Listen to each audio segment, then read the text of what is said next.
Melihat apa yang terjadi kepada Bartolomeu Kuma, ada kemungkinan jika dia adalah tiruan dari robot kuno yang terbengkalai di Pulau Egghead. Dan ada alasan kuat mengapa kemudian Vegapunk menciptakan sosok pasifista Kuma yang berdasarkan robot kuno tersebut. Para fans dari seri manga One Piece masih belum berhenti untuk membahas tentang sosok Bartolomeu Kuma. Seperti yang kalian ketahui, nama Bartolomeu Kuma serta Jewelry Bonnie saat ini menjadi topik pembahasan yang ramai dibicarakan oleh para fans. Hal ini setelah Eiichiro Oda mengungkapkan fakta sebenarnya mengenai hubungan dari kedua karakter tersebut. Meskipun begitu, terdapat sebuah spekulasi menarik terkait Kuma yang menyebutkan bahwa dia adalah tiruan robot kuno. Vegapunk mengubah Kuma jadi tiruan robot kuno. Seperti yang kita ketahui, Bartolomeu Kuma memutuskan untuk menjadi bahan percobaan Vegapunk untuk proyek pasifista. Vegapunk menggunakan bagian tubuh Kuma untuk dirubah menjadi pasifista senjata manusia yang dahsyat. Menurut penuturan Jinbe, hal tersebut Kuma lakukan sebagai bentuk pertukaran atas hukuman yang dia jalani setelah Kuma dianggap sebagai penjahat. Bagaimana kemudian Vegapunk merubah Kuma menjadi pasifista bisa dibilang sangat menarik. Namun, terdapat sebuah teori yang muncul mengapa kemudian Vegapunk menciptakan pasifista dan juga koneksinya dengan Kuma terinspirasi dari robot kuno yang ada di Egghead. Dalam chapter sebelumnya Oda memperkenalkan sebuah robot kuno raksasa yang sempat ditemukan oleh Luffy. Menurut penuturan Vegapunk, robot tersebut sempat aktif pada 200 tahun yang lalu. Robot raksasa ini pernah menyerang Mary Geoise dan berusaha untuk menghancurkan wilayah tersebut.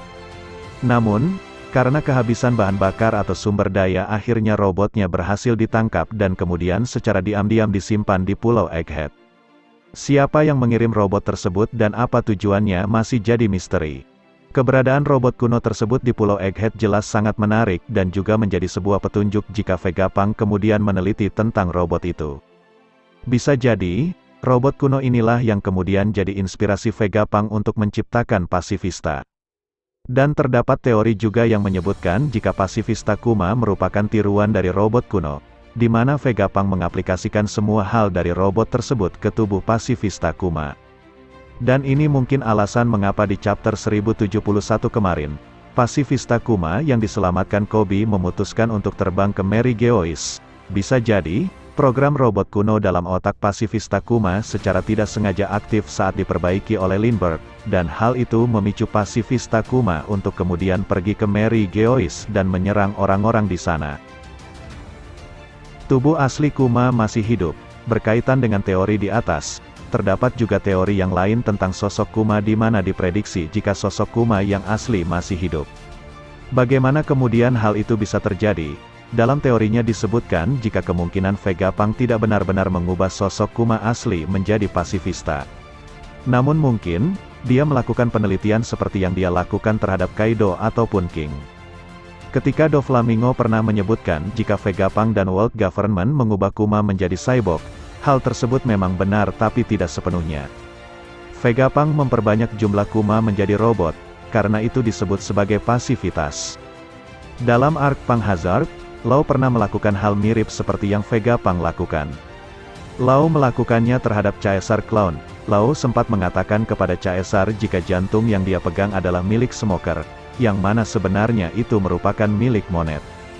Dalam konteks Kuma, Vegapunk bisa saja mengatakan kepada pihak World Government dan Naga Langit bahwa yang dia berikan kepada mereka adalah Kuma yang asli. Padahal faktanya, itu merupakan sebuah pasifista yang kemudian dikenal sebagai PX-0. Berdasarkan hal itu, kemungkinan besar Kuma yang asli masih hidup dan akan bertemu kembali dengan anaknya, Bonnie, di Pulau Egghead. Oda sendiri kemungkinan sudah membangun peristiwa atau momen tersebut sejak arc Reverie. Teori ini bisa jadi alasan mengapa kemudian Vegapunk nampak tidak merasa bersalah tentang sosok Kuma. Juga, ketika dia mengatakan jika Kuma tidak bisa dikembalikan seperti semula. Hal tersebut dikarenakan pada dasarnya Vegapunk sama sekali tidak pernah mengubah Kuma menjadi cyborg seperti yang muncul dalam cerita. Dengan kata lain, Oda sudah berhasil memanipulasi para fans dengan berpikir jika Vegapunk benar-benar mengubah Kuma menjadi pasifista, padahal hal itu tidak pernah terjadi. Bagian dari rencana Vegapunk Apa yang terjadi kepada Bartolomeu Kuma dalam cerita One Piece mungkin adalah bagian dari rencana besar yang Vegapunk buat dan pikirkan matang-matang. Vegapunk secara hati-hati membuat rencana yang bisa jadi dia buat bersama dengan Monkey D. Dragon. Rencana ini mungkin sudah dia buat sejak 22 tahun yang lalu, pasca peristiwa mengerikan di Ohara. Mungkin, seperti halnya Dragon, Vegapunk juga sangat marah dengan peristiwa tersebut. Tetapi, dia tidak bisa berbuat banyak mengingat World Government adalah penyumbang sumber daya paling besar untuk semua penelitiannya. Belum lagi dia juga bekerja untuk mereka. Vegapunk pun akhirnya menyusun rencana secara rapi yang kemudian dieksekusi secara perlahan sebelum kemudian benar-benar terlaksana. Bisa jadi ini alasan mengapa Vegapunk menyebut jika pertemuannya dengan Luffy adalah takdir. Karena, Luffy bisa jadi adalah sosok yang akan membantunya untuk mewujudkan semua rencana yang sudah dia susun.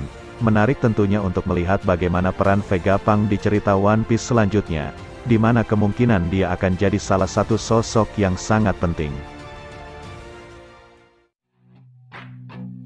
I said you better watch what you're doing, 'cause I ain't gonna stop when I'm moving.